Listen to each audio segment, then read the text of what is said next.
Welcome back to the World Qualifying Series. We are at match point for BDS, currently up 2-0. And we're going to see if Golden Guardians can bring it back in this series, or if EU's going to get to go back to bed before it's time to wake up, Mark. Let me cast your minds back to spring finals in the LEC, the reverse sweep. They're just trying to make it as painful as possible for BDS. And so they could have 3-0'd, but now Golden Guardians wanted to. What you're telling me is that Golden Guardians are going to emulate the Mad Lions. Yeah. I'll take it at this point. Give me anything. Does that feel good? Does that feel good when you say that with I your will mouth? take it. I have no shame. Yes. Okay. I mean, I get it. We've been here. We know what the 0-2 feels like. We know what 3-0 feels like. We'll have to see if it happens. This stage, however, I think, players coming back on stage, feeling confident, looking good. I hope the Golden Guardians can kind of keep that composure again. For the side of BDS, if you're a BDS fan, you have full faith, I think, coming into this Game 3, Rob. Like, oh, yeah. You won with a dominant early game, and you won in a game where you lost the early game, managed to hold on, managed to play with respect for what the enemy's composition could do, and came back in a big way. You've shown everything you need to show so that it feels like coming into this Game 3, today at least, you're the better team. But I think it's also like you kind of saw the big advantage that they got in the early stages for Golden Guardians. Like River getting in, he shut down Sheo, and that's kind of been when we look at BDS, like the main focal point is Sheo having control in the jungle matchup and then being able to give that over towards BDS, get early dragons, but not really the case. Maokai ban. Over-under on a Maokai ban. Do I feel like Maokai is the biggest problem in this series? I don't know. He is annoying. I think it's just skill gap, so I don't think it really matters. Yeah, that's like how I'm like. It sounds bad to say. It's like I didn't expect you to agree. Now I just feel like an asshole. No, it's not. I think legitimately, when you're going into the between game time, you have to figure out what is the problem here. Like, is it this thing that we need to ban, or is it us playing and how we need to improve? And I think you don't want to trick yourselves into just banning things that aren't going to change anything too much. And I think you can see what Sheo wants to go to. I mean, they already went to red side, so there are these changes coming in for Golden Guardians. But yeah, I just don't think the Maokai is like this overwhelming presence that they just couldn't beat, because they clearly put it very far behind that time. And it's and yet there you go. Fair enough. EU casters predicting right, EU teams doing right. No, I mean, to be fair, I understand, because I think that Maokai at least is one of the champions where it's so easy to get value out of him, even when he is behind. All you need is a demonic for that vision, for those saplings to be annoying. Even if the damage is nerfed, it's still so frustrating to deal with. So I get it. That said, what's the angle here for Golden Guardians? First time on red side, what are they going to do with this counter pick? Yeah, I think that's the big one, is like actually trying to swap things up here for Golden Guardians. Moving over to red side means they can get two of these picks on rotation, and it feels like, at least for the moment, the Talia has been what they keep going to, but in the hands of River, didn't have the best of times. In the hands of Gori, they tried to make it work, but wasn't really there, so they're actually going to ban the Talia away themselves and say, hey, look, this clearly hasn't been working. Let's just try something completely different here. Yeah, I mean, Talia is one of the champions that people identify as probably being one of the premier picks for all of Worlds. I think you were asking earlier about, like, what can we take away into the rest of Worlds from this series? And I think that's what I sound like. Thank you. Yeah, you sound just like that. I mean, it's both American to me, so it makes it just all sounds the same. Point being that Talia is, I think, a champion you'll see a lot over the course of the World Championship. Yep. Ultimately, I think it's a champion that can be very feast or famine, though. So maybe just looking to find more stability both in the jungle as well as in the mid lane for Gori. This is, speaking of stable, Ahri remains relatively stable blind pick. A champion who can, in most situations, give you something, but instead, going for comfort. Seeing the success of Labrov on this champion 2 times in a row, they say, why not just go for a third? We have advantage of 2 games. We can afford to experiment more, and they're just prioritizing a support that's done well for them. Yeah, Labrov has done very good these 2 games, finding a lot of flank angles, and even when he's behind, still getting good vision down. Even if he gets chunked out at times, he actually didn't really die, and so he was able to continue providing value for his team. The Orianna is the thing that I think is really interesting. Yeah, that's the one that I'm looking out for here. I was curious to see if you get locked up immediately coming into this, but looks like Golden Guardians a bit fearful of Xayah and Rakan going into that bot lane, but I think trying to take an Ori here could be your best bet, because you saw how good Nuke was in the last game, but it also means that you just kind of get to go back towards bog standard junglers. You don't have to go for something that's a bit tricky in the AP scenario, and just try and get that comfort in the team fight, because it feels like that's where BDS are able to take it. Ooh, instead, Jax, the blind pick count coming through. And overall, this is a champion, again, that can take over games. It seems like Faith is being put into Licorice. After the previous game, you can understand why. Did incredibly well in the 1v1. And obviously a champion who, in general, limits a lot of Adam's comfort picks specifically, I think. Yeah, a lot of people think Jax is just a very strong champion in the current meta, and it was getting banned in Phase 2, so they want to grab that before that can happen. But on the flip side, BDS going right back to the things that have been working well for them. And Nuke on the Orianna had an incredible Game 1. Crownie on Ezreal last game was doing quite well despite the early pressure that he was under in that aggressive lane phase out of Golden Guardians. Weathered it just fine. Yeah, I do like the Orianna here, though. Sorry, the Azir, if they end up going in for it into the Orianna, because a lot of situations when you're looking at what BDS are going to try and set up, it will be something like Sejuani or something going for Sheo, some kind of ball delivery system, either on the Rakan or something else. So having that Azir to try and reset these fights is going to be great. You've got enough range that Orianna can't use that clockwork wind up in lane, so I think it'll set up nicely now for Golden Guardians to just slow the pace, try and let Licorice do his thing in the side lane, but still have a strong 4v4 team fight. It was Gori's most played champion this summer split, so it's not like he's afraid of playing standard control mages or anything. He's obviously one of the most prevalent champions worldwide, so he can play it, and I think it's cool to see Golden Guardians say, like, okay, we've tried the zany champs 2 times in a row, more early game oriented. Here, with both the Xayah and the Azir already locked in, you can see them kind of saying, okay, BDS, we're not clean enough to take early game champs and just close you out quickly. Let's go with the option to potentially team fight you later in the game. And there's a lot of great playmaking tools here, and a lot of good defensive tools for Stixxay as well, so he can kind of play on himself while Jax maybe fishes for a flank. They're banning away some of the champions for Adam, regardless. Darius is going to hit the bench. I like seeing the Nautilus ban. Good call out. Want to just take away these reliable engage options from the side of Golden Guardians was what they put together. But the Lee Sin for Sheo, you know, obviously a champion that I think every jungler can play, but we've gotten very used to, at least domestically, seeing Sheo mostly be about facilitating picks overall. I'm curious if it's something like a Poppy he might look at. Like, I still think, like, you come to objective setup, Poppy's very, very strong. She's still quite strong in the meta at the moment, and if you do end up giving it in towards a jungle, you got answers for. Azir if he's trying to dash away, Jax if he's trying to get in on top of your carry, so might be an option here, but I think you kind of want something that's a bit more engage focused than Rakan. You kind of want Rakan as your secondary engage, and when we look at BDS, it's been Sheo who provides that initial engage.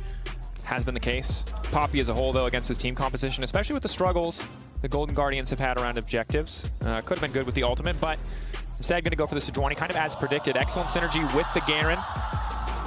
See if they want to put attention towards the side side, or if Sheo's going to remain focused around like mid lane.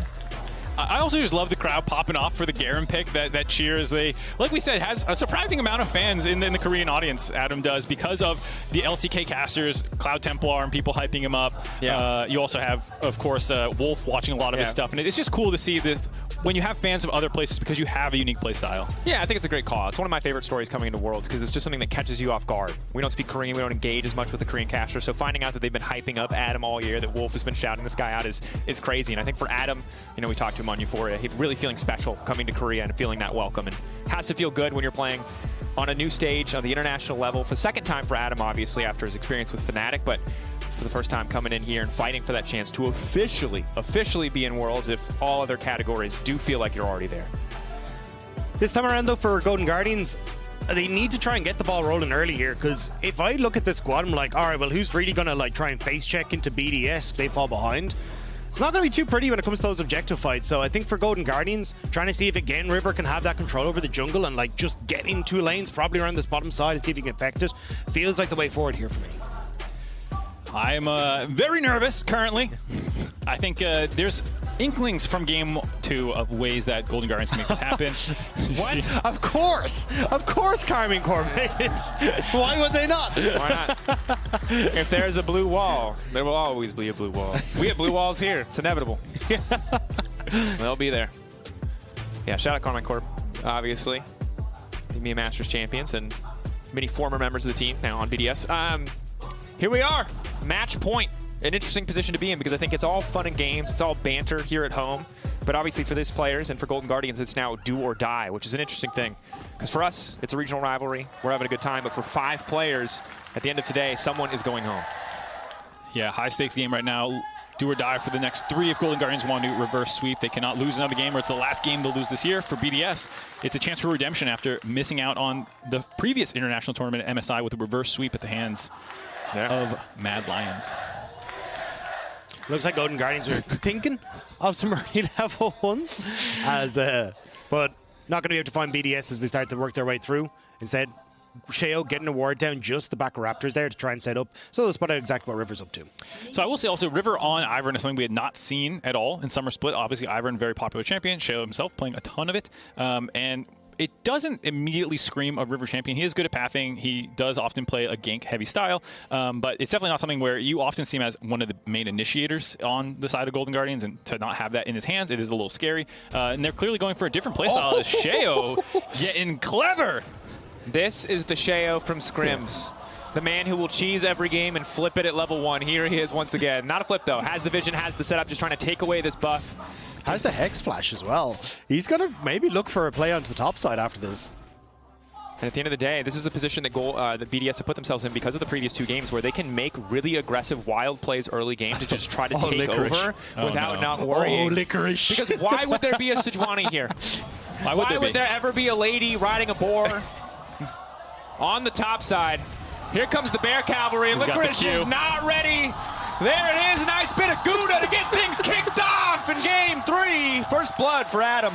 And this is what we were talking about. BDS is so unpredictable. You can say, oh, we know they cheese level 1s all the time, but you don't know how they're going to do it or when. And that flash over the wall by Sheo on this elimination match, immediately jump-starting BDS in this game is absolutely massive, especially onto Licorice, who was, I think, the shining point in some sense in Game 2, getting some of those solo kills, those 1v2 plays. Obviously, there was a lot of invades by River, but just immediately hopping on this Jax and putting him behind is massive. Also the fact in bot lane, huhi taking a lot of damage. He's still level 1. I think they would have liked to try and answer for this with River, but huhi, he's not really in a position to try and set things up here. So kind of your opportunities for Golden Guardians to respond on the opposite side of the map falling apart.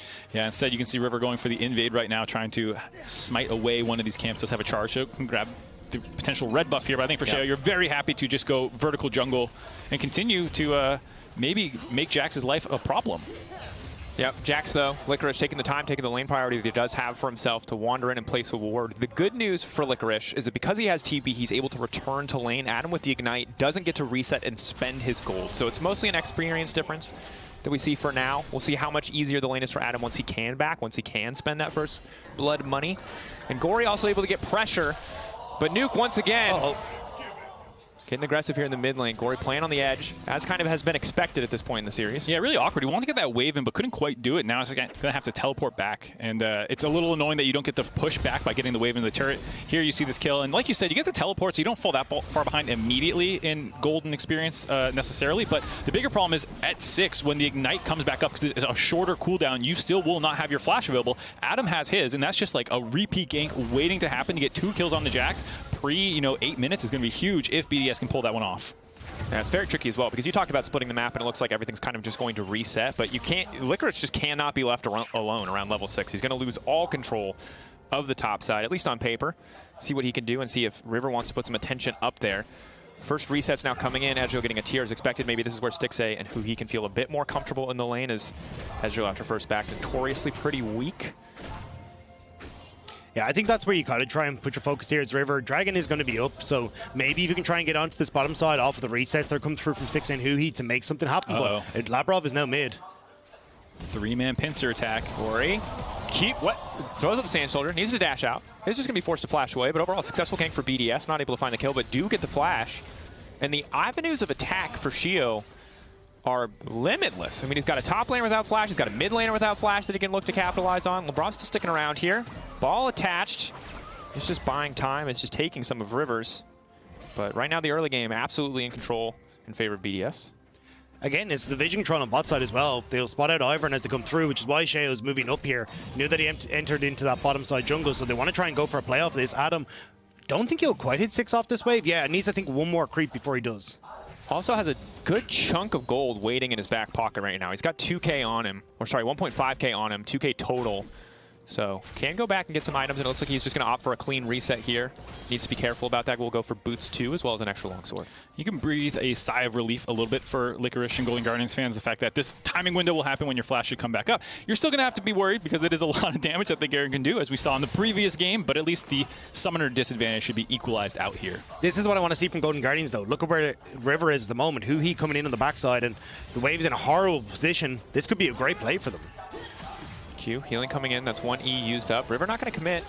Crownie, of course, still has the Arcane Shift, still another Battle Dance stack available. Very difficult lane to lock down, the Rakan and Ezreal. And I gotta say, BDS are playing this very well. You know that there's a lot of folks on the top side. River does not really want to go up there and try and fight that 2v2 right now. And so the side for Labrov and Crownie playing very respectful. They always have a ward in that brush, and they've done a good job of being able to avoid huhi or River when they want to come in. I think it's also the fact that huhi ended up missing out on so much CS in the early stages because he got poked out. He's still only level 3 versus the level 4 and level 5 of the Ezreal as well. So I think it's been a bit of a disaster on the bottom side, which means you just don't have as much control as you would like, especially since early stage Leona is when she wins this matchup. And when you get to the later portion of the game, the amount of input that Rakan can have with his ultimate means that in team fights he can be so disruptive comparatively to the Leona. It's definitely one of those matchups as well that feels like it's gone further away as we see Adam doing his dirty farming, cleared the wave topside, moves into the jungle to start stealing away the primed camps by River, who's not going to be able to get this one. And if Gori wasn't back in base, I'm sure he'd be hovering around for a potential dive maybe.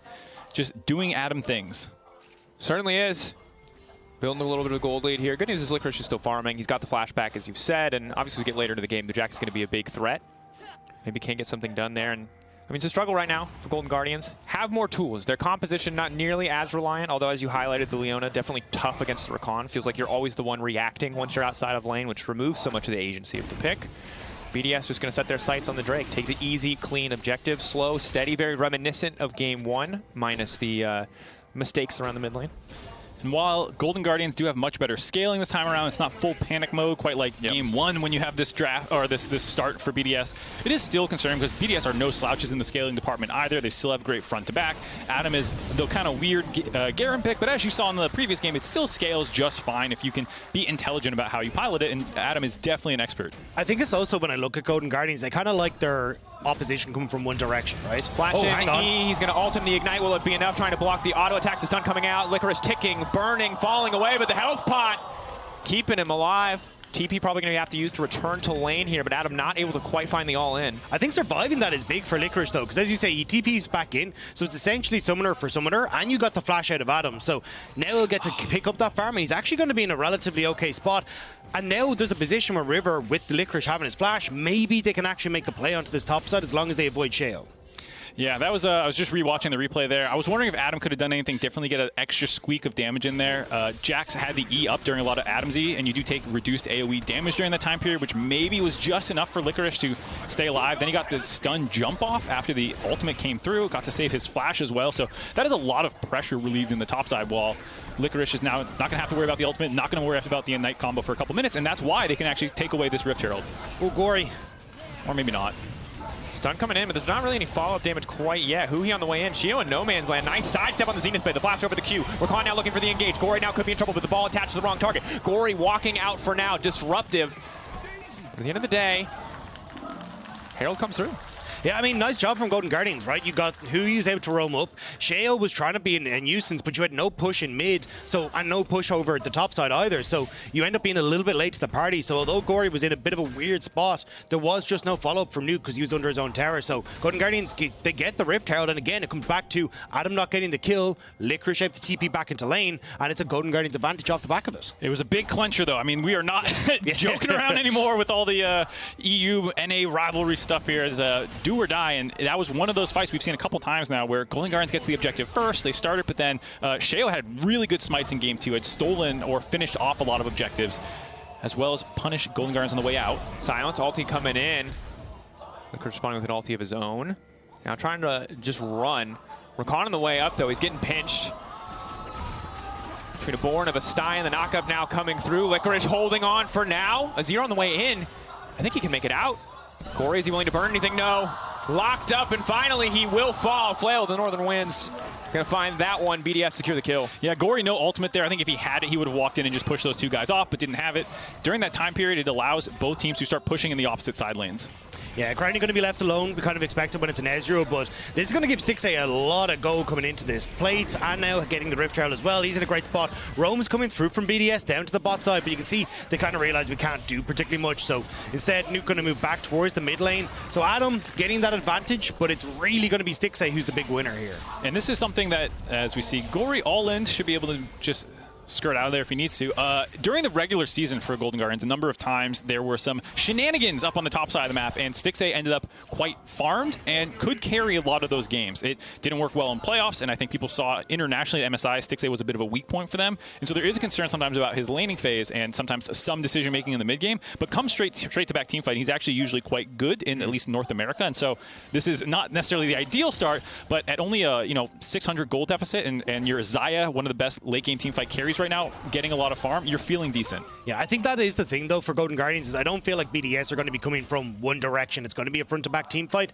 It's much more going to be a case of, okay, can we try and... Oh, Sheo actually got him. Going forward, caught out here immediately, damage fallout. Gori now going to go for the pushback. Can they try to find one in return? No, Sheo tanking the tower will deny the play for now. River, how much longer does he want to push with this?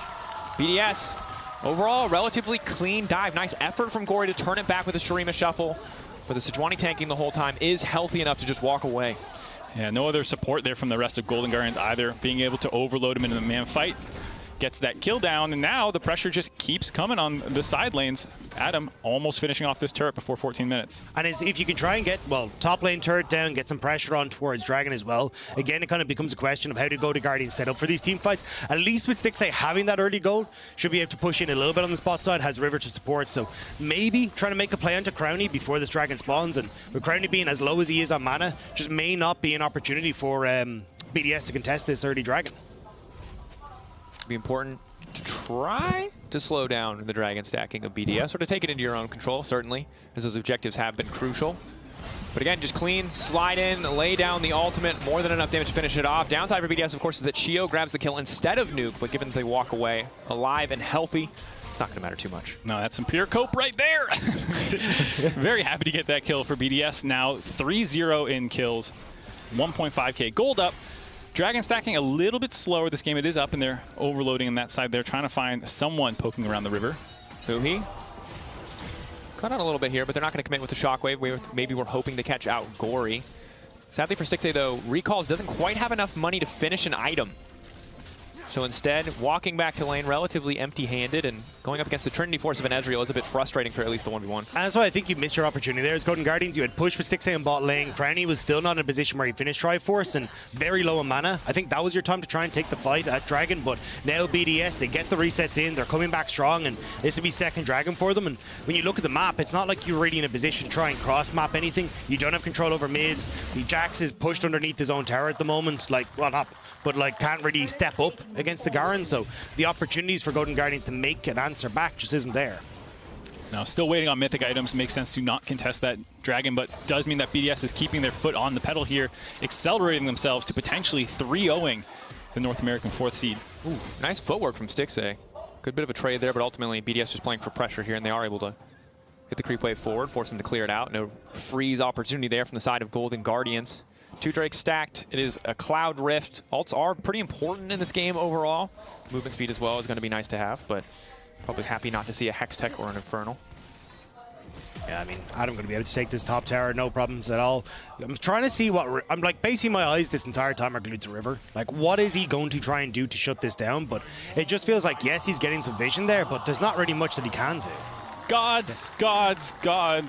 Whatever, God skin, guys, get it? Yeah, get it. I got it. Yeah. He's got a 12 or 16 CS lead. I can do math. That's what River's up to. He's been a lot of time running around the bot side, but they just haven't had enough pressure in bot lane to set up dives. The vision control by BDS has been very good, so anytime he does show up there, they quickly back off, and all he can do is steal away some of Sheo's camps, and that's really not like what the Ivern game plan necessarily is. Like, you're not going to accelerate yourself crazy fast and be like, sick, I got to my support items way faster. And guys, I got redemption. It's so good. It is really good, and it's really cheap, and that's sick, but also, like, we need damage, and our Jax is behind. Yeah, it's definitely a tricky path to navigate. Obviously, some of the defensive items can maybe mitigate some of the upfront burst of a character like Orianna, but just already ahead, it's going to be a bit difficult. And here we are, 1,500 gold leads. There are no even top lane matchups in this series. You're only smashed or getting smashed. There is no in between. Feel that, brother?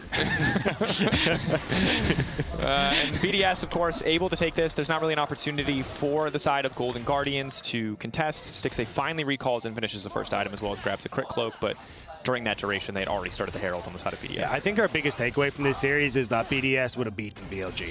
I think that's really what my takeaway is. That's a bit of a cope there, and here comes the Garen spin, and goodbye to Gori. I appreciate Gori also giving the free escape. He burned his Flash Ignite on the kill, so scoops him out of there before the Licorice teleport can come through. Adam popping off, and like you said, BDS potentially the best team in the world. Yep. Thus far, you cannot tell me otherwise. This is the only series of international play we've seen on this patch. They are winning Worlds, so I think they're favorites now for Worlds. That's possible. Yeah. Distinctly. I'm just going to say, I put them S tier in my tier list at the Same. start of I summer. put them S tier. Yeah, we put them S tier together, which was a horrible choice. But it's paying off now, baby. Crownie in trouble, though. Feather pullback is going to hit the roof, but there's not a whole lot of follow-up. Labrov now trying to make it safely. Labrov! Stixxay able to finish the kill. Clean there from Golden Guardians. What else can they get done with the pressure? Almost able to make it out. Yeah, during that time, though, BDS had dropped the Rift Herald on the top side, getting Nuke a ton of gold there, finishing that one off. And so it's nice that Golden Guardians could find an area on the map where they could make a play. They get that one kill. They'll have the push as well. But is that going to be enough? I think it's actually interesting to see kind of the adaptation from BDS, which is like how heavily they are playing around Nuke. But, Nuke. It's an okay TP in the end. Maybe he can stall the wave and try to clear it. The pullback, not going to connect. Stixxay.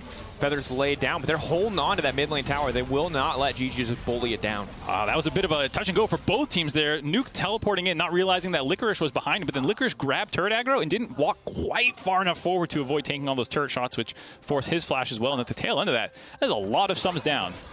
Yeah, I know BDS in a position where they can start to push up again. You got Dragon in a minute 20, so with these resets, I imagine they're going to send Adam back up to that top side to push out. They'll get the Orianna to bot lane, but this is the play that you were saying.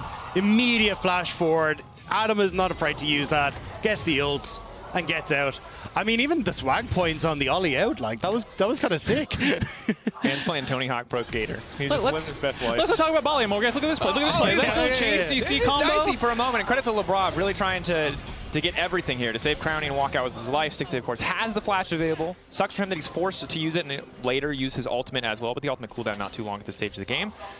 So they are going to grab that kill. A bit more money to the 80 carry. Again, can be that reliable carry force for Golden Guardians as we get later in the game. But BDS taking steady control of the map. Haven't broken down mid lane yet, instead setting their sights on bottom lane. Licorice not in a position to walk up. Yeah, it does feel like Golden Guardians are not exactly sure where the enemy is. Gori had pushed in a wave topside and could be hitting the turret right now, but backed off in case there was maybe people up there, not realizing there was the Licorice side that had been overloaded with Dragon spawning soon maybe. I'm not quite sure because he has teleport available, so he could have been pushing this whole time. I mean, how would they know? They've zero vision on the map. Like, they've got one ward that's in the red buff of BDS, but outside of that, there was a ward where Sheo is standing at the moment. That was on a ping, so they just don't know exactly what's happening on the map right now. And I mean, credit to BDS, they've taken control over the bot side jungle here, and GG just not in a position to really do anything about it. Yeah, willingly sacrificing top lane tower or trading top lane and bot lane tower so that they can get priority access to the Drake here. Of course, I sympathize with Gori. It's the Garen rule. It's the oldest rule in the game. If there's a Garen in the game and you don't see him, he's in every bush. What bush has the Garen? All of them, at all times. Yeah, to be fair, he backed off, made sure there was no one actually up there, played it safe, and then was able to finish off the turret. So yeah, exactly. Does work out still well for Golden Guardians, knowing that they don't actually want to fight this here. They're going to wait for the actual soul point, trying to grab a couple more items. I assume trying to get to 2 on Stixxay if they can get there in time. I mean, that is the big question at the moment, right? I think you've got... Stixxay is in a decent spot, but at this stage, Crownie is coming online. He's going to have 2 items soon. The Orianna is going to be massive in these fights, and at the moment, when you're coming in from multiple different angles, with Labrov potentially having an angle, you've got Sheo who has his flash up. He can try and come in as well. You've got so many ways of getting that ball into the position that you need to.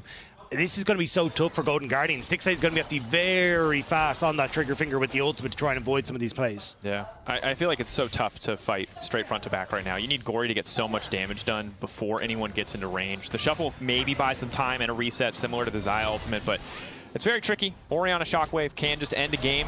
He finds the angle. Nuke going all in. Stun not quite going to connect. Nuketown just looking to walk him down. Clockwork windup. Ulti now coming out. Just a solo bolo. Orianna taking down the Jax. Welcome to what Orianna is for Worlds, everyone. This is the thing that you need to be worried about. To be fair, Jax is also very far behind. 30 CS, 0-3 at the end of that one. No. We do hyperbole Burned here. his jump in at the start of that. No, you don't need that. That's context. We don't want that. That's fair. Orianna's broken. Fair enough. Thank you. I'm trying to give you the way out, man. All right. Blame the champ, not the player. You're right, Dapty. You're right. This is Flame freak. Flame freak, please. Yeah. Not the teams, not the players. Very fair. Just kidding. Don't flame freak. We love him. This is looking dire. That's a Garen with Black Cleaver Stridebreaker. That's an Orianna one-shotting a Jax, which you just don't see a lot because the opportunities for her to do it are rare. Yeah. You know, you watch a lot of North American League of Legends over the year. I don't. Well, I do. And you get very used to it. And then you watch other regions, and then you go back to it. And it's kind of like trying to play Starfield after playing Baldur's Gate. It just it doesn't hold up quite as well, the gameplay out of North America right now. I understand. Yeah. I'm struggling with it. Are you telling me by any chance that the LEC is the Baldur's Gate? That's maybe an overstatement, but it's a step up. Okay. I'll give you Cyberpunk. Are you calling your region Bethesda?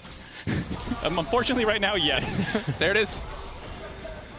Nuke, let's see.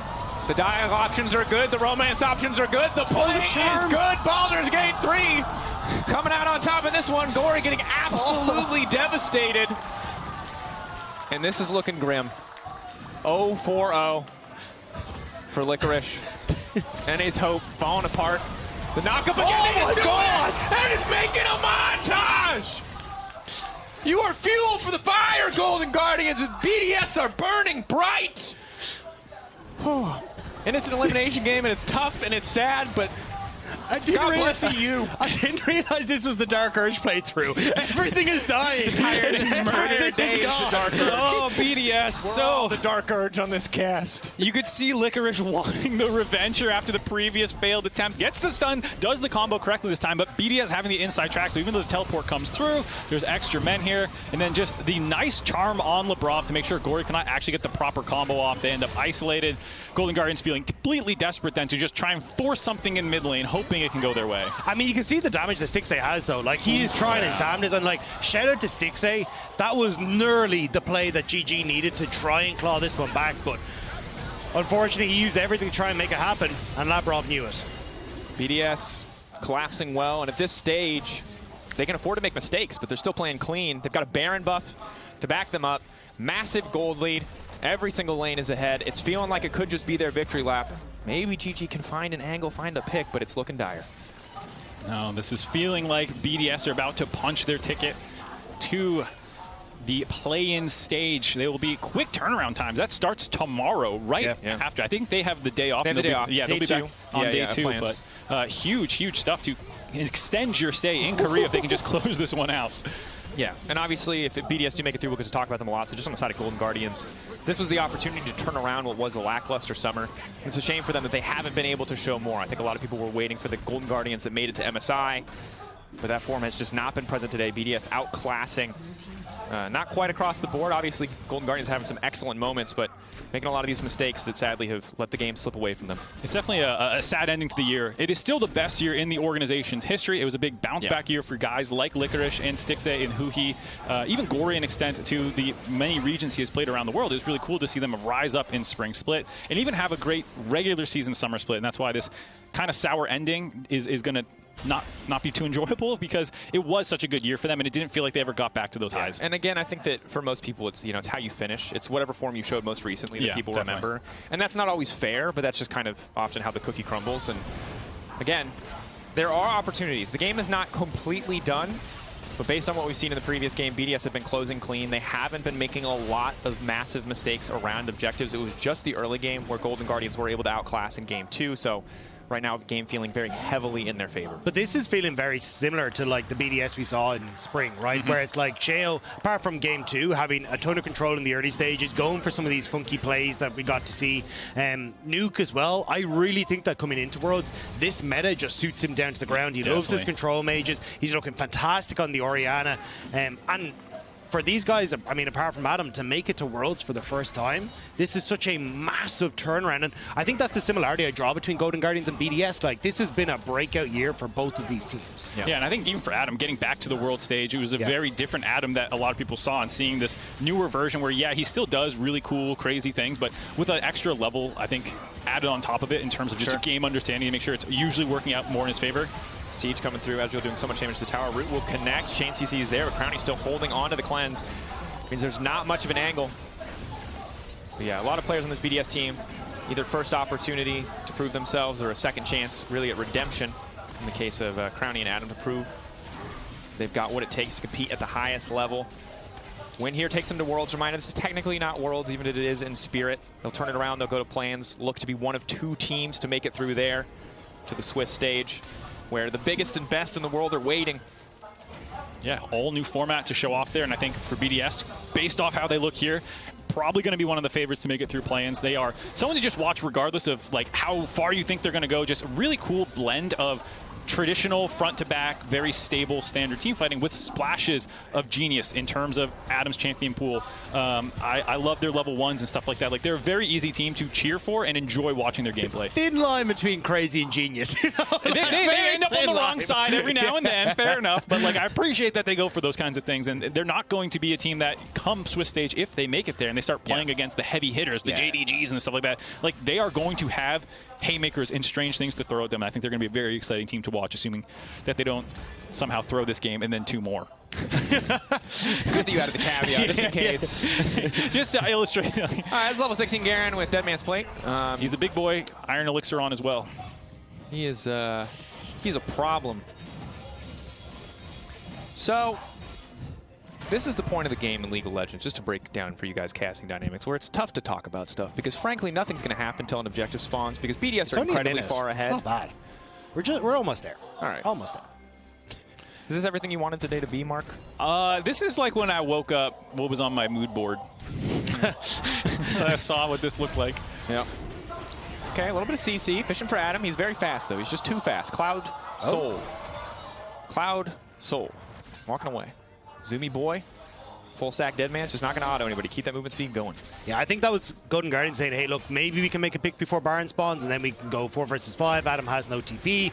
That's the play, but that's kind of the Hail Mary they have to throw, because now they're going to lose complete control over top and mid, which means they're not really in a place to contest Baron. But I think at this stage, they're kind of aware that, look, a team fight is just not going to go their way. Yeah, you have a lot of peel, so you're hoping that BDS at the Baron or one of these inhibitor turrets will overdive. You can melt Adam and Sheo maybe, or Labrov if he gets stunned up while he goes in. Those are the only angles, but that's not what they're going to give him. Ulti immediately silenced. The ulti not quite coming out in time. Stixxay just barely able to survive. Flash burn from Adam. Ulti burn from Crownie. Close exchange there. All of Stixxay's sums down now, though, makes it essentially impossible to contest these objectives in a full 5v5. Yeah, that should buy them. Baron, with Stixxay being the strongest member, no defensive tools available, means that if he does walk forward, Sheo will have very easy targets. Same with Labrov, so Golden Guardian's probably just going to have to back off here and wait till at least the ultimate comes back up from Stixxay before they contest BDS again. But how do you even do that? All you've got is your inhibitor turrets left at the moment, and even bot lane inhibitors down. Baron buff going to be coming your direction as well. This is going to be a bit of a disaster now for GG, because trying to contest any sort of push is going to be a nightmare. No, this is tough. This is Helm's Deep minus Gandalf, Legolas. There's no riders coming over the mountain. There's actually just none of the major characters are left at this point. They're not here yet. So you're Golden Gondor calls for aid. And nothing's coming. They're trying to light the watchtowers and stuff, and it's raining. Nothing comes down. The torch won't ignite. Like, there's just, it's tough. Yeah. Licorice. He wins this. Yeah, I think Adams just wants the wave. I respect you that Adams, like, I could try and fight him 1v1 and chase him down or whatever, but like realistically they're setting up for the push. They know that they are a couple minutes away from potentially closing this one out with the Baron buff on, break the bot inhibitor while Adam splits up on the top side. It's important to have that level of discipline, at least for a moment. The Ignite going down very likely means it's the Oh my God! Adams, was that 50%? I stand corrected, he is looking for the 1v1. Adam finds it. Damn. All right. Oh, they're on a ward as well. All right. Okay. BDS. It was tight in game 2. It was back and forth, but game 1 and game 3 have been dominant from start to finish. On the day, BDS feeling like the better team. 1 moment away. A few more autos, a few more towers, and a Nexus away from officially locking Worlds as the LEC's 4th seed. Dominance. Europe waking up early, annoyed that they have to, but damn proud to get to watch this incredibly dominant performance. And now the BDS have finally broken into the base. They're taking their time. They're playing with their food. They're stacking up the kills. They're padding those stats. And right here in this moment, BDS have made it to the World Championship. Let's go! Kind of tough in those moments because you don't want to oversell it. No, come on, you guys can celebrate. That was a huge crushing win over North America's 4th seed. They dominated them 3-0. They secured their international performance finally this year, especially for a group like this. Like, it's very easy to be excited. Go for it. You earned it. No, I just meant that I was excited 10 minutes ago. We've just been waiting for that. That's why you mean. Oh, I see. Because we knew that win was coming. At the end of the day, Rob, how does it feel to be better? I came from the LPL, so I'm kind of used to this feeling. You know? Oh, I see. You win things? Did you miss this feeling at MSI? Did you miss this feeling at MSI? It feels good. Shout out to the boys on stage. Oh, Adam, Sheo, Nuke, Crownie, Labrov doing well. And obviously condolences and hearts out to the Golden Guardians. I think the struggle of playing such a high-stakes game like this in a rivalry is there's so much pressure on you, and there's so much banter back and forth. And ultimately, like, at the end of the day, when you're the one who has to go home at the end, it feels pretty rough. Yeah, definitely going to be a sad trip home for them. But they did, have, like we said, the best year for Golden Guardians in their organizational history. The players themselves had a lot of bounce backs. But I'm just still stoked that we got this match. I had so much fun casting this, the smack talk coming back. It ended in the 3-0. I don't like that part, but it was really, really cool to see these guys and see how excited they are now in front of the Korean crowd, getting ready to play in the play-in stage in just a couple days. No 3-1. I mean, I do Family agree. in the audience as well. Nice. I mean, Coming through, flying out all the way to Korea. It's got to be incredible for BDS. I mean, the lads, as we said, like Adam getting back to Worlds now, getting to prove himself once more on this international stage, especially against like some of the top laners that we do have at Worlds, would be absolutely insane. But then for the rest of these guys as well, first time making it to the international stage, getting to kind of cut their chops up against the best in the world, they're going to appreciate that opportunity so incredibly much. And especially Crownie, like this guy has been wanting this so badly for so long, finally getting that opportunity. Yeah, I think it's a fantastic thing to see, and obviously a huge opportunity and a huge break. And like showing up in this series, I think is a tricky balancing act because it's been so long since we've seen you. You're going to practice so much in isolation. You come out, you're able to show a performance like this before anyone else gets the chance to play on the patch. And yeah, it's just really cool to see they're at Smoke the Downers. The whole pack, baby. Yeah, great song. They had 5 in there. Yep. That was cool to see the Orianna stuff come out. The fact that they can bring the new patch into their fold, but still have what makes them unique. Adam, obviously. I don't know how many other Garens we're going to see that are not from Adam and stuff like that. So it's a really cool to watch them do that. Yeah, we're having a great time. Yeah, me too, man. We'll be going to the bar later with very different reasons. That's all I'm saying. Yeah. Like I said, you smash or get smashed. Smash or get smashed. There's no room for anything else. I think at the end of the day, shout out to BDS, hearts out to GG, but like incredible series. Glad we got the opportunity to cast this, to be here for this. Excited to see what this means for plans, what this means for the rest of the championship. It's the perfect appetizer for Worlds, I feel like.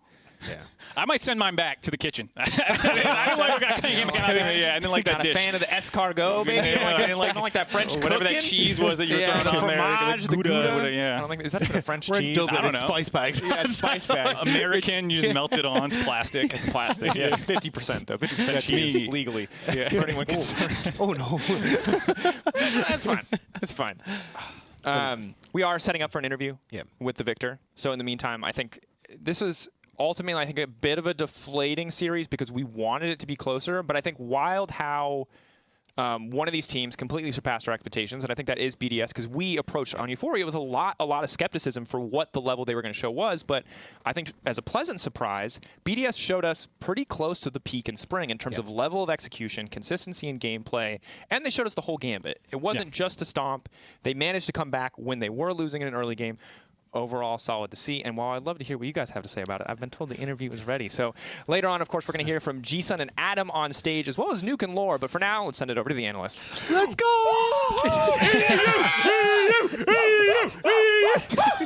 No! I must admit, I wanted to play it subtle, but exactly. We actually just had moments ago a brief discussion. We want to be a little bit respectful, want to be subtle of this. Dracos and Dagda, they've taken all the energy. BDS 3-0 Golden Guardians.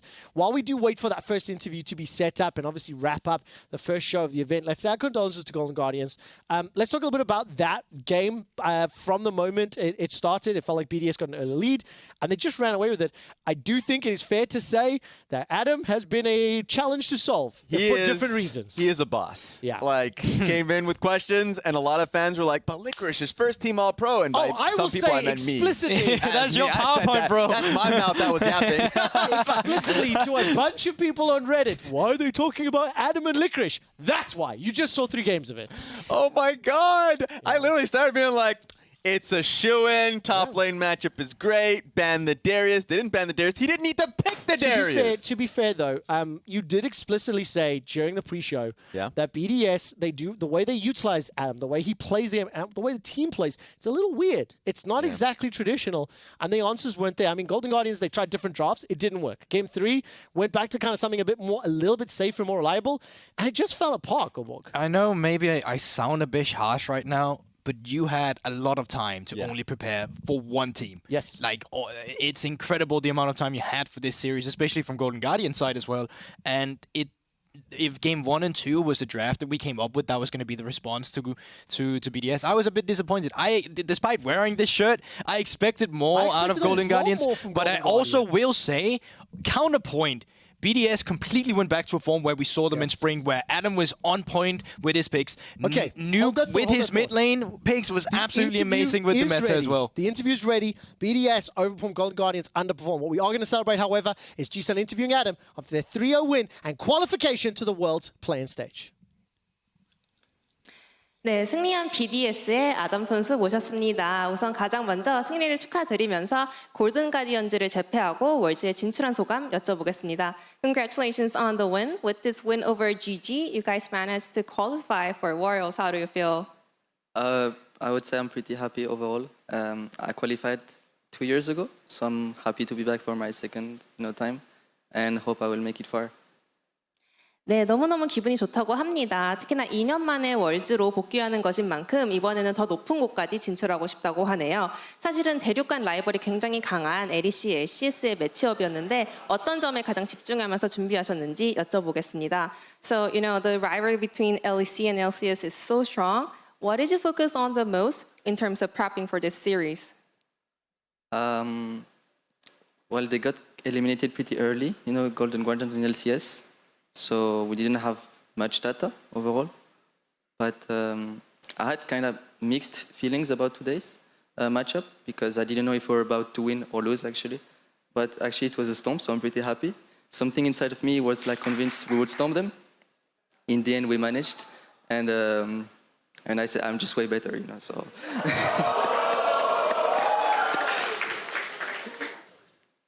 사실은 골든 가디언즈가 LCS에서 워낙 일찍이 탈락되었기 때문에 많은 정보가 없어서 오늘 경기를 이길지 질지 확신이 없었다고 합니다. 마음속 한구석에는 오늘 우리가 압살할 것 같다라는 생각도 했지만 또 한편으로는 우리가 과연 이길까라는 걱정도 있었다고 하는데요. 오늘 실제로도 3대0 완승을 거둬서 너무 좋고 내가 확실히 더 잘하는 것 같다라고 합니다.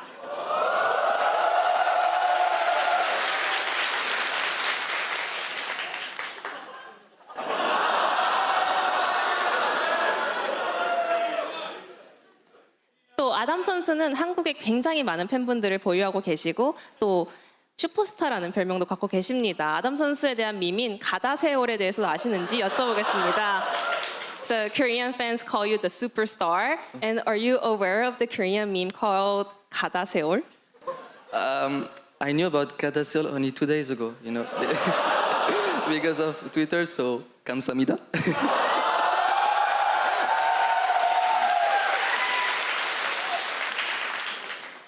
네, 불과 2일 전에 이제 트위터를 통해서 가다세올의 존재에 대해서 알게 되었다고 하는데요. 너무 감사하다고 합니다. 이제 또 월즈가 시작되면서 발표된 월즈의 주제가 제목이 가츠인데요. 이 타이틀을 또 이니셜을 따서 가렌, 올라프, 다리우스 세트라고 말하면서 이제 아담 선수를 상징하는 거 아니냐라는 반응도 있었어요.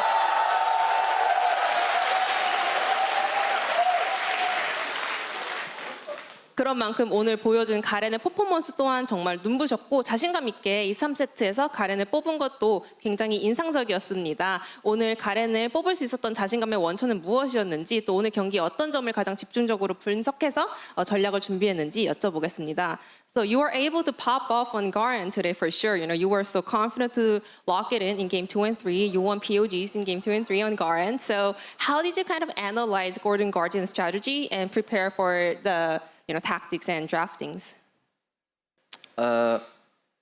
Okay, I will start. In American League, I don't think players there have much practice against my champion pool, So I knew that if I was able to pull out, my 4 champs, I think they would be already in trouble.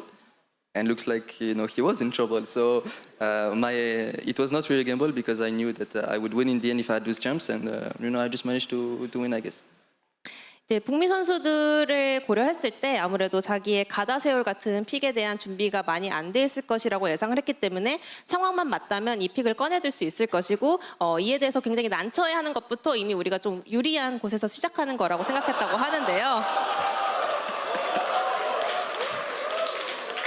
그리고 오늘 경기에서 드러났듯이 상대방이 실제로도 본인의 이런 가다세올 픽에 대해서 굉장히 조금 대처할 줄 모르는 듯한 모습이 나와서 좀 효과적이었던 것 같다고 합니다. 그렇다면 LCK 11년 역사 속에서 단 한 번도 가렌이 픽된 적이 없고 유일하게 픽되지 않은 픽도 가렌인데요. 가렌의 아버지로서 이에 대해서 어떻게 생각하시는지 여쭤보겠습니다. Do you know that the only champion that was not selected in the LCK over the course of 11 years was Garen? Well, now I guess Koreans need to play Garen, I would assume, so good luck. 오늘 경기를 이제 보셨겠듯이 이제 앞으로는 가렌을 해야 될 것 같다고 앞으로 좀 행운을 빈다고 합니다. BDS가 오늘 정말 시리즈 내내 압도적인 경기력을 보여주었습니다. 이렇게 오늘 승리로 월즈 무대에 합류하셨는데요. 이제 다가오는 월즈에서 가장 만나고 싶은 탑 라이너는 누구인지 여쭤보겠습니다. So now that you guys are part of Worlds, you guys will be competing on the World stage. So which top laner do you want to face the most? I would say the Shy. Why? I mean, the Shy is like the #1 because he's always been like someone I looked really up when I was not a professional yet. I was watching, his streams, his videos, etc. And the second one is also Juice, which I think he's really good. So if I get to face those top laners, I will be really happy. 가장 만나보고 싶은 선수는 더샤이 선수와 제우스 선수라고 합니다. 우선 가장 먼저 더샤이 선수는 내가 아마추어일 때부터 굉장히 많이 존경해왔고 방송과 영상을 보면서 많은 플레이를 배워왔고 또 제우스 선수도 월즈 무대에서 만나고 싶다고 하는데요. 이 두 선수를 월즈 무대에서 꼭 만날 수 있다면 큰 영광일 것 같다고 합니다. 그렇다면 마지막으로 이번 월즈에 대한 각오와 목표를 여쭤보겠습니다. Lastly, what is your goal for this Worlds and how far do you think you can go? I would say that we can probably make it to the thing before quarters. I don't know. After planes, I would say. Swiss? Yes, Swiss. Yes. I think we can make it, that far. I'm pretty confident that coming into the planes, we have kind of, big chances to make it further. So really looking forward to it. And, who knows what will happen in the end. So, yeah. 네, 스위스까지는 진출하고 싶고 진출할 것 같다고 하는데요. 플레인 스테이지를 놓고 봤을 때 꽤나 가능성이 있어 보이지만 그 이후에는 사실은 완전히 가능성은 있는 건 아니지만 승부의 세계에서는 모든 일이 일어날 수 있기 때문에 최선을 다해 볼 거고 굉장히 기대가 될 것 같다고 합니다. 여기까지가 아담 선수였습니다. Thank you. Thank you.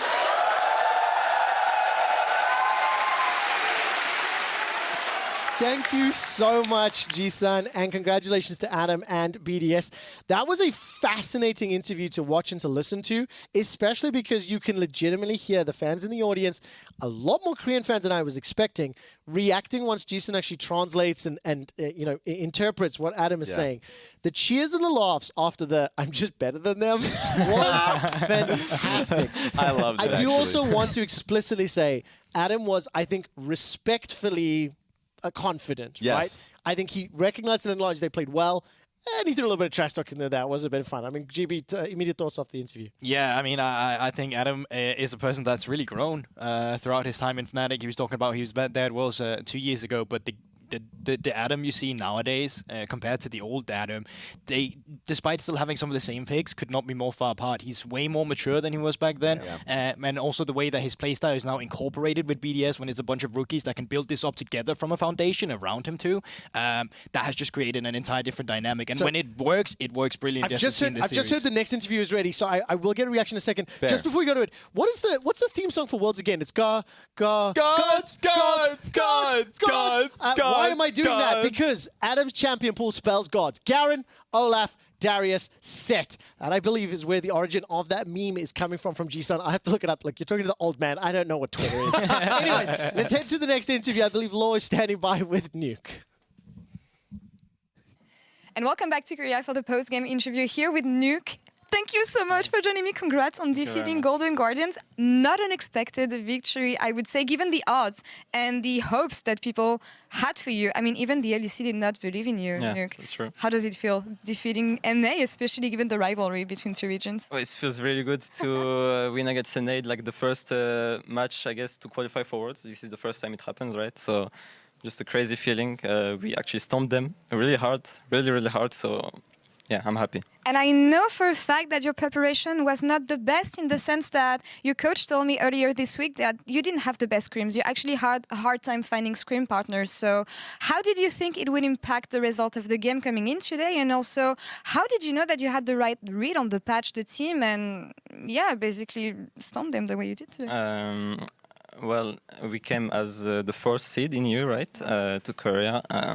I guess I understand, like, because we mainly scrimmed like Plains team, and it was really like I don't know, we couldn't know basically if we were good or not. And today was just like the match that showed everything. And yeah, for me, I had the same feeling of like the spring meta. So this is where I was finding myself of like this feeling of having the right read meta with coaches. So this is why we managed to win today, I think. And you played so well, Nuke, honestly, on stage. How was it to play at LoL Park like this, where where FLICKR sat at some point, actually? I mean, it's 10 times better than... Okay, I love Berlin, right? I love LEC Studio, but it's just a whole different thing here. It's just a crazy feeling, just the vibe, like... People are so loud. It's just a crazy feeling. I'm really happy to experience this. And I know that you had your parents here today as well, cheering for you, same way they did in the LEC studio back then. How important is it for you to have your parents supporting you on your very first Worlds run? Well, they basically come at every important matches. They always find time for me, so I thank them so much for this. You just give me strength. I just keep going. When they come, I don't want them to make the travel just to see me lose. I want to make my proud dad and my mom dad, and yeah. When we did the banter interview yesterday, you were telling me that you're a rookie compared to these experienced players on stage. This is going to be your first Worlds, Nuke. Next step, Team Wales, play-ins. What is your resolution for your first Worlds? Well, I think GG is still a better team than the Plains team, so I guess we will just make it through. And then the real challenge will come, right, against all those big team, big names, so yeah, we'll see. Well, on behalf of the LEC, thank you for winning today. Congrats on defeating Golden Guardians. And Trevor, back to you. Law, it is so good to see you back on broadcast. Thank you for that interview with Nuke. And it was great to see Nuke and his parents in studio as well. I really love that reply. Like, I don't want them to travel all this way only to see me lose. And I think he popped off. I think he played incredibly well. Yeah. I think the entire team did. Rez, I obviously cut you off. Tough day for LCS, tough day for Golden Guardians. When you do see the players, when you do see their reactions, interviews, what's your immediate takeaway? Like, I'll start with the BDS side because it felt like they had a complete understanding and alignment in how they wanted to play. Like, even just hearing Nuke in that interview, talking to his coaches and saying they had a great understanding of the meta.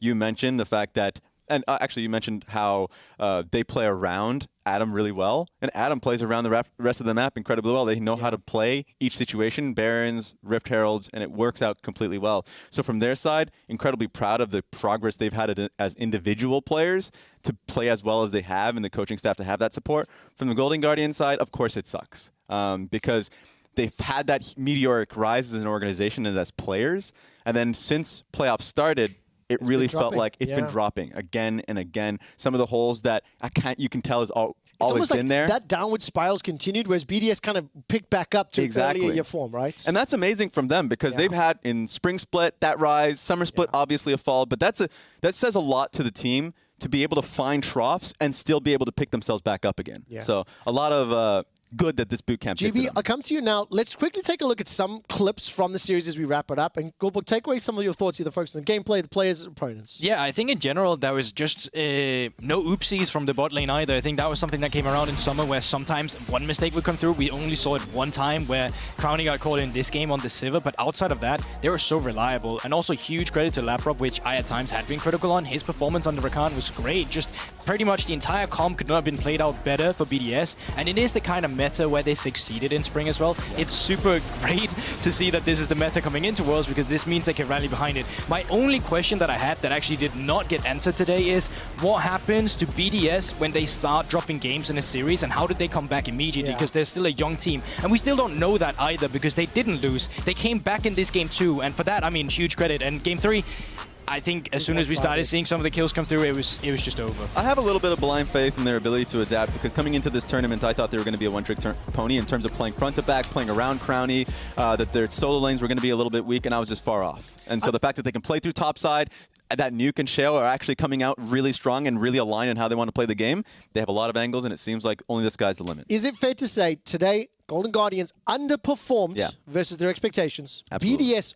overperformed versus expectations, and that's why this gap, this 3-0, looks as big as it does. Looked like a canyon, and I align with you. I think, especially from game 1, the way you saw Gori play his lane, not expecting the level 3 gank. There were a lot of things, and I thought, yes, BDS played so well that the vision game really made it so a lot of the players on Golden Guardian side felt uncomfortable.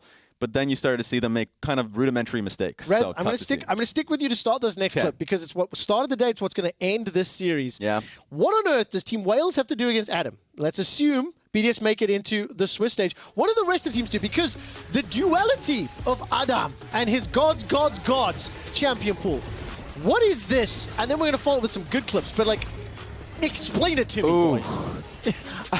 I think because Nuke was right. I think the teams and plans are just worse than Golden Guardians. But when the playing teams succeed, when Wales succeed, it's through, hey, taking the L in laning phase, playing a scaling composition, playing like an Ornn or something that can play front to back, and making it a little bit harder for BDS in straight up team fights. So as long as they simplify the game, I think they're setting themselves up to succeed. I'm curious about the top matchup because Sparta's been playing a lot of the Aatrox as well in the VCS too. So just how that's going to pan out, it's going to be really interesting. But I'm the most excited about the mid lane matchup actually.